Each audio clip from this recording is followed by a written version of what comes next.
Gubik, this is a lovely looking reindeer meat here. Is this the loins here? It's the loin. Fantastic.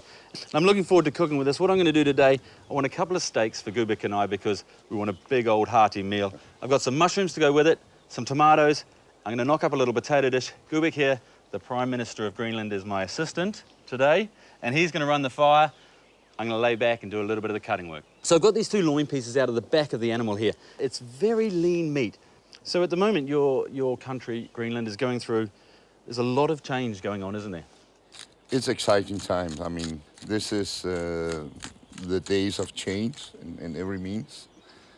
Climate change, everybody knows about, but also political changes and changes in the way we are conducting our economy. We've been dependent on fish solely for many years, and now we are trying to build more varied economic activities on minerals and oil, for instance. Now look, I've just cut 3 steaks here, which I've got sat here. Gubik's going to cook those for me. We've got a couple of potatoes in this hot pan, which is just sitting on the barbecue there. Gubik, can I get you to... oh, sure. You do the business on them. Yeah. Need some stirring, turning them over, because we've got a nice heat under them. Got to grind a bit of pepper in there. Those potatoes come from South Greenland. Really? So they're Greenlandic potatoes. Oh, delicious. So they go in there. I've also got some garlic here. A few cloves of garlic. I like to leave the skin on. Yeah, me too. You? Me too. Fantastic. And you used to be a TV chef, I understand. Some years ago, yes. Because we I'm did some few shows. thinking that maybe England, you know, crying out for a prime minister, maybe it's me. There we go. So a couple of those in there. So olives, by the way, olives into here. Interesting. They're not from Greenland. No, no. I'm afraid. So Gubik, there's a lot of interest in Greenland from other countries now. There's a huge interest. I mean, everyone, the whole world wants to come to Greenland. And what we have seen over the last few years is that partly due to the climate change, the ice is melting, everybody wants to see that. There's a global debate on climate change. On top of that, of course, the opportunities for economic activities is also attracting really many people, and we do receive a lot of guests. And so on the climate change thing, and you've lived here all your life. Yeah. I mean, do you see any difference? Just as a man, do you see difference from when you were a boy to now? Is it changing, or? There's clear changes. I mean, I usually say you just look out your window and you reckon that climate change is going on really rapidly. And you look at the nature, you look at the ice, you look at the plants, and the fish stocks are moving, the whales are moving north, and the seals are moving. Everything is changing. So Gubik, looking good, looking very good. They'll take a bit of cooking. I'm just going to ease them over onto the cool part of the fire, leaving us a good spot for these steaks here. Yeah. So I was told that Nuuk is supplied by hydroelectric power.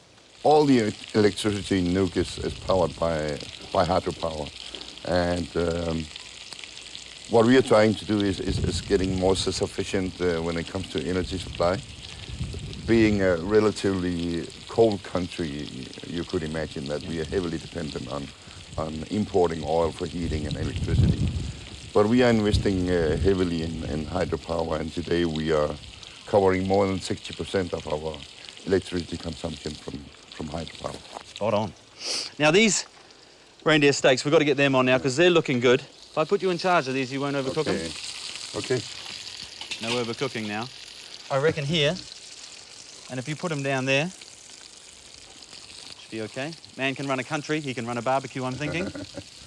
I'm just going to pop a bit of thyme in those potatoes. Just give that a little rough chop. That thyme flavour, it's a very big flavour, but with this reindeer meat, I think it'll cope with that. And you see how they're browning up? Smells good already. Smells good, brilliant. I found a chopping board in your kitchen. Yeah? So this looks like a meal for 2 men, doesn't it? Oh, yes. A good hearty meal. Just going to oil up these mushrooms. I always like to season things on the board. I find you get a much better covering of seasoning. Pop him on, I think, Gubik. Yeah. And this one here. And then at the last minute, we'll pop these tomatoes on. At the moment, you have a is it self-rule? Is that the right word? Self-government. Self-government. In the future, can you see that changing? Can you see you becoming more and more independent? Oh yes, we do have an agreement with the Danish government that we are gradually taking over until we reach a point where we need to sit down at the table again and talk about what do we do for the rest. For instance, military. Yeah. We don't imagine that Greenland is going to have its own army, for instance. And the foreign policy, being so few people, we need to cooperate closely with some others. So I imagine we will be negotiating on that sometime in the future. I need to. Yes, I think you do. Yes, I think you do. We don't want them too cooked. No. I think we'll turn those mushrooms. Yes. Pop these tomatoes. Well, I'll pop these on. You do I that. could do something, I guess, as I'm here and the host of the show. Down there they go. And they won't take very long at all. No. You want me to turn the Yeah, meat we'll again? go once more, yeah. Yeah. Lovely. They look all right. It's gonna be good. So I'm just going to grab these potatoes off. So I'm going to pop a big spoonful of these out front. Having trouble getting these garlics out. See what we're looking for. What's happened is while they were cooking in that heat, they've sort of gone mushy inside and the skin's split. And all that flavour's locked in, but we can squeeze them out when we get round to eating it. Beautiful, Gubik. Now, can I Probably the meat is done for your taste. Let's have it then. Let's have it. I tell you what, let's try this. Okay. I have to try it. I'll give you the outside piece. It's Yes. a little more done. A little bit red still. It's juicy, really juicy. It's got a heap of flavour. Delicious. And I guess that flavour is there because it's wild. It hasn't been, Yeah. nannied around in a paddock and only had one diet. This thing's been eating wild thyme. It's been eating the lichens off the rocks, that sort of stuff. You taste the country. You do. Yeah. You taste Greenland in there. Yeah, yeah. So there we go, Gubik. We haven't made any foreign policy, but we have made a fantastic taste of Greenland. Cheers. Cheers. Greenland.